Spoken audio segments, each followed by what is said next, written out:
friends, welcome to Time to Study channel. இந்த வீடியோல என்ன பார்க்க போறோம்னா class 10 social civics first lesson Indian constitution தான் பார்க்க போறோம். லெசன்ல 4 parts போட்டிருக்கேன். இது 5th part. நீங்க பார்க்கலனா அதோட லிங்க் நான் டிஸ்கிரிப்ஷன்ல கொடுக்கிறேன். இப்போ நம்ம recap of part 4 பார்க்கலாம். Differences between fundamental rights and directive principles of state policies பார்த்தோம். இது ஒரு டீடைல். and fundamental rights அதோட ஆர்டிகல்ஸ் சேர்த்து பார்த்தோம். இதுவும் ஒரு டீடைல். அதுக்கு அப்புறம் directive principles of state policy DPSP பார்த்தோம்.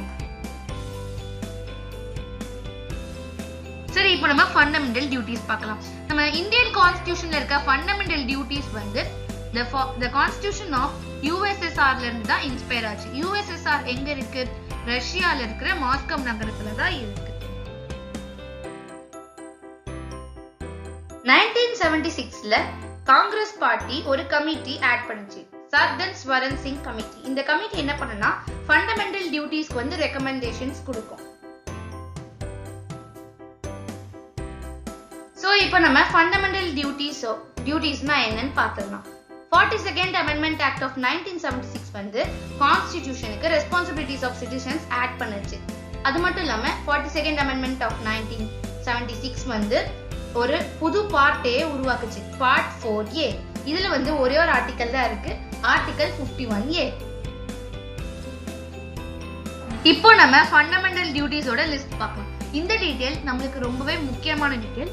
So first one, to abide by the constitution and respect its ideals and institutions, the national flag and the national anthem. Abide na accept, நம்ம constitution accept பண்ணிக்கணும். அது மட்டும் இல்லாம ideals, institutions, national flag, national anthem இந்த நாளையும் respect பண்ணணும். Second point, to cherish and follow the noble ideals which inspire the national struggle for freedom. Cherish na என்னது? protect பண்றது. நம்ம noble ideals வந்து protect பண்ணி follow பண்ணணும். அந்த ஐடியல்ஸ் என்ன பண்ணுச்சுன்னா நேஷனல் லீடர்ஸை வந்து இன்ஸ்பயர் பண்ணுச்சு. அதனாலதான் அவங்க வந்து ஃப்ரீடம் ஸ்ட்ரகிளுக்கு ஃபைட் பண்ணாங்க. Third point, to uphold and protect the sovereignty, unity and integrity of India. Sovereignty-யும் and unity. Sovereignty-னா domination, unity-னா India's united country. So அந்த unity, integrity-னா quality of being honest.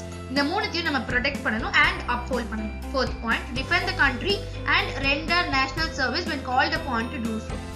So நம்ம country-ய வந்து நம்ம protect பண்ணணும். Defend means to protect. country-ய protect பண்ணி எப்போலாம் தேவைப்படுதோ அப்போலாம் நம்மளோட national service-அ வந்து பண்ணணும். Fifth point, to promote harmony and the spirit of common brotherhood among all the people of India, transcending religious, linguistic and regional or sectional diversities. Harmony அப்படின்னா என்னன்னு பாத்தீங்கன்னா ஒரு தேசத்தின் நல்லிணக்கம். So harmony and spirit of common brotherhood. நம்ம வந்து இந்தியால இருக்க மக்கள் கூட அண்ணா தம்பி அந்த மாதிரி பழகணும். Transcending religion. Transcending na going beyond. So transcending religion. Linguistic. Linguistic na languages, regional or sectional diversities. Diversities na வேறுபாடு. So இதெல்லாமே நம்ம ப்ரோமோட் பண்ணணும். ஓகேங்களா? இதுதான் 5th. Sixth point, to value and preserve the rich heritage of a composite culture. So நம்மளோட கல்ச்சரோட ஹெரிட்டேஜை வந்து நம்ம பாதுகாக்கணும், பராமரிக்கணும். Seventh point, to protect and improve the natural environment including forests, lakes, rivers and wildlife and to have compassion for living creatures.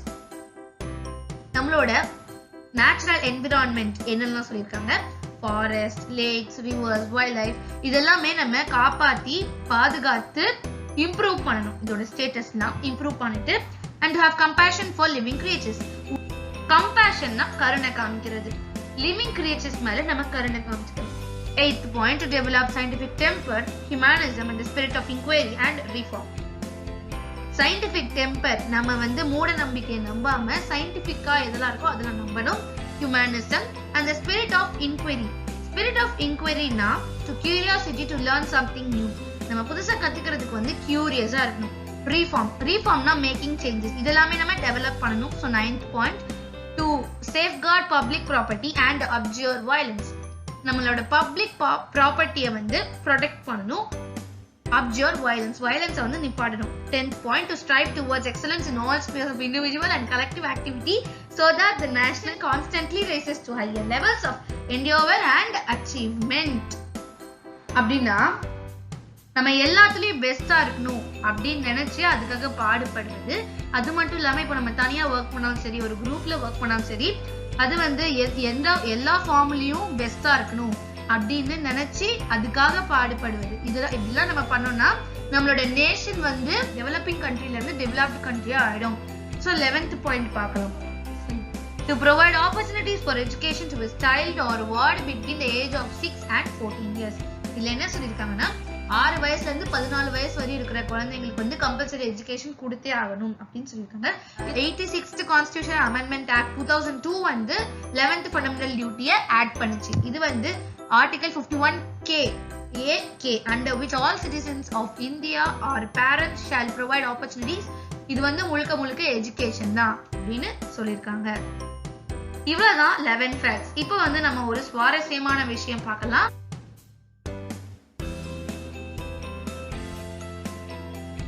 Welcome back friends, it's facts time. இப்போ நம்ம கான்ஸ்டிடியூஷனை base பண்ணி சில facts நாங்க உங்களுக்காக ரெடி பண்ணி வச்சிருக்கோம். இதுல உங்களுக்கு எத்தனை தெரியும்னு லாஸ்ட்ல கமெண்ட் பண்ணுங்க. சரி, நான் ஃபர்ஸ்ட் ஆரம்பிக்கிறேன். ஓகேவா? ஓகே ஸ்டார்ட் பண்ணு. மொத்தமா இந்தியன் கான்ஸ்டிடியூஷனை 101 தடவை தான் அமெண்ட் பண்ணிருக்காங்களாம், அதாவது சேஞ்ச் பண்ணிருக்காங்களாம். அது மட்டும் இல்லாம இது 2 லாங்குவேஜ்ல இருக்கு, ஹிந்தி, இங்கிலீஷ். அதனாலதான் இத வேர்ல்ட்ஸ் பெஸ்ட் கான்ஸ்டிடியூஷன் சொல்லிருக்காங்க. ஓ அப்படியா? இப்போ நான் ஒரு ஃபேக்ட் சொல்லவா? இந்தியன் கான்ஸ்டிடியூஷன் தான் வேர்ல்ட்ஸ் லாங்கஸ்ட் கான்ஸ்டிடியூஷன் நீ சொன்னல. அப்போ வேர்ல்ட்ஸ் ஷார்ட்டஸ்ட் கான்ஸ்டிடியூஷன் எந்த ஊரோடதுன்னு தெரியுமா? அதே கொஞ்சம் நீயே சொல்லிடு. மொனாக்கோ, அந்த கண்ட்ரியோட கான்ஸ்டிடியூஷன் தான் வேர்ல்ட்ஸ் ஷார்ட்டஸ்ட் கான்ஸ்டிடியூஷன். மொனாக்கோவோட கான்ஸ்டிடியூஷன்ல எத்தனை சாப்டர்ஸ் இருக்குன்னு தெரியுமா? 10 தானே, கேள்விப்பட்டேன். Doctor B.R. அம்பேத்கர் இருக்காருல்ல, அதான் ஃபாதர் ஆஃப் இந்தியன் கான்ஸ்டிடியூஷன். அவங்க மத்திய பிரதேஷ்ல இருக்க மாய் ஊர்ல தான் பிறந்தாங்களாம். எனக்கு தெரியுமே, இப்ப கூட அம்பேத்கர் நகர்னு சொல்லுவாங்கல்ல. சரி, இப்போ நான் லாஸ்டா ஒன்னு சொல்றேன். நியூசிலாந்துக்கு கான்ஸ்டிடியூஷனே இல்லையாம்பா. ஓ அப்படியா? நான் இன்னைக்கு நிறைய கத்துக்கிட்டேன் தெரியுமா? நானும் தான். அப்போ நீங்க?